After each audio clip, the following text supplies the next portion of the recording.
Microplastic contamination has been found in tap water in countries around the world, leading to calls from scientists for urgent research on the implications for health.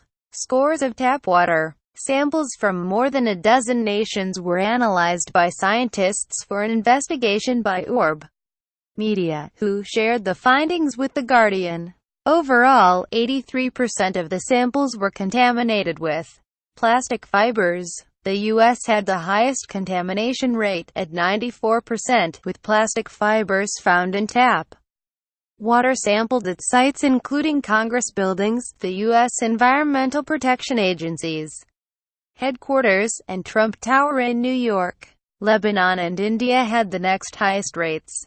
European nations including the UK, Germany and France had the lowest contamination rate, but this was still 72%. The average number of fibers found in each 500 milliliter sample ranged from 4.8 in the US to 1.9 in Europe. Plastic pollution risks near permanent contamination of natural environment. Read more. The new analyses indicate the ubiquitous extent of microplastic contamination in the global environment.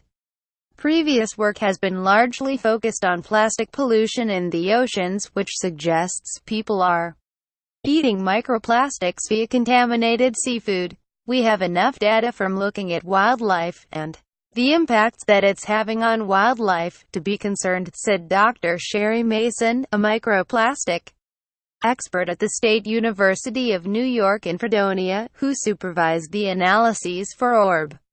If it's impacting wildlife, then how do we think that is not going to somehow impact us? Facebook, Twitter, Pinterest. A magnified image of clothing microfibers from washing machine effluent.